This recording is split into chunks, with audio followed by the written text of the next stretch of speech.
Bienvenidos a una nueva edición de Tiempo de Esperanza.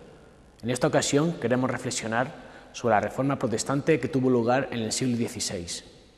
Para ello tenemos con nosotros a José Moreno Berrocal, pastor de la Iglesia Evangélica de Alcázar. Bienvenido, José. ¿Qué tal?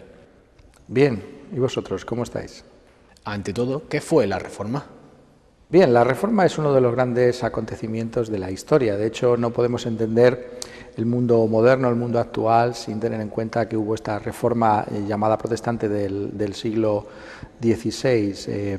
Sabemos que la Iglesia se formó por parte de Jesucristo en el primer siglo, se deformó especialmente durante la Edad Media y se reformó en el siglo XVI. Todos los historiadores están de acuerdo en hablarnos del gran declive del cristianismo durante la Edad Media y de todo tipo de corrupciones y abusos de poder produciendo en esos momentos. Entonces hay un deseo, un anhelo que se produce en todos los países de Europa, incluido España, por una reforma de la Iglesia. Ahora bien, ¿cómo se podía realizar esa reforma de la Iglesia? ¿Cómo podíamos mirarlo? Ellos se planteaban, ¿no? ¿Cómo es posible que se pueda reformar la Iglesia? ¿Dónde tendríamos que mirar? Y es obvio que la respuesta se encontró en la misma Biblia. Tenemos que darnos cuenta que la Biblia es el documento más antiguo de la cristiandad y era la autoridad de máximo prestigio. Esta vuelta a la Biblia pues es una vuelta que tiene lugar precisamente en una época que también se caracteriza por una vuelta a los modelos clásicos antiguos. Estamos hablando del Renacimiento, cuyo lema fundamental era ad fontes, es decir, vuelta a las fuentes originales del saber.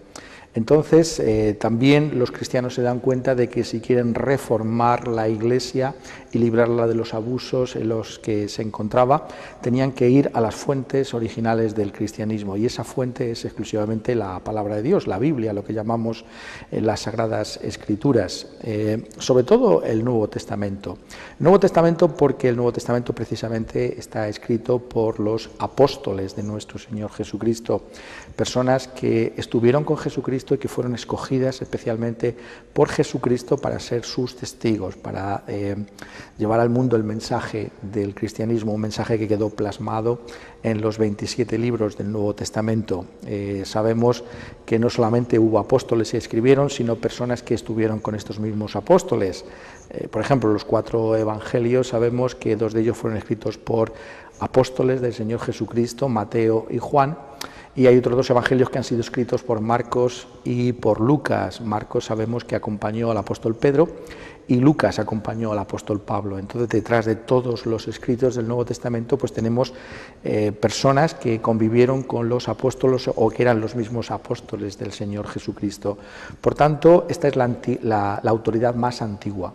Y lo que se hizo entonces en la época de la Reforma fue redescubrir el mensaje de la Biblia, un mensaje que había quedado enterrado por las tradiciones de la Iglesia, tradiciones que tenemos que darnos cuenta que aunque pudieran ser muy antiguas, no son tan antiguas como la misma Biblia. La Biblia es siempre lo más antiguo y por tanto apelar a la Biblia es apelar a la fuente original del cristianismo y por tanto si queremos por ejemplo, beber agua cristalina, agua pura, pues tenemos que ir al manantial de donde nace el río. No se nos ocurre ir a donde desemboca el río o a mitad del cauce del río para beber. Tenemos que ir a donde nace el río para encontrar ese agua cristalina. De la misma manera, si nosotros queremos saber lo que es el mensaje del cristianismo, queremos saber cómo nuestra iglesia puede ser una iglesia fiel a Jesucristo, tenemos que estudiar y tenemos que conocer el mensaje de la Escritura. Y por tanto, la autoridad que tiene la Biblia es la autoridad de lo primero, de lo original, de lo primitivo, de lo que verdaderamente dejó Jesucristo.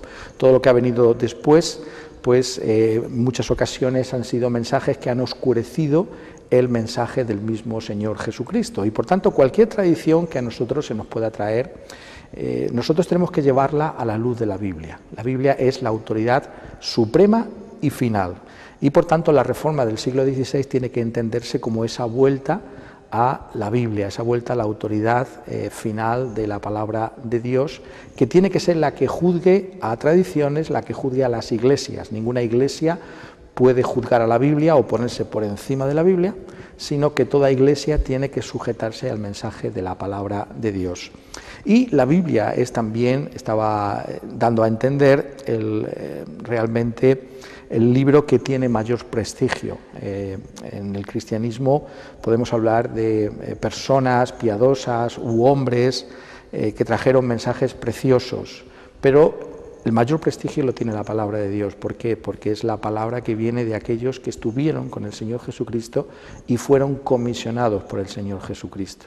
Por tanto, si realmente queremos que nuestra iglesia sea una iglesia que refleja la persona del Señor Jesucristo, tenemos que recurrir a la autoridad de máximo prestigio en la cristiandad, que no es otra que la palabra de Dios. Entonces, la Reforma tiene que entenderse como esa vuelta a la Biblia, como esa vuelta a las Sagradas Escrituras, que son las que precisamente tienen poder para hacer que las iglesias puedan sujetarse nuevamente a la persona del Señor Jesucristo. Por tanto, la Reforma podemos denominarla como una vuelta a la autoridad suprema y máxima de la Biblia. Sola Escritura sería el lema, por tanto, que tendrían aquellos que apelan a la Biblia. Solo la Escritura es nuestra única autoridad a la hora de creer o de actuar.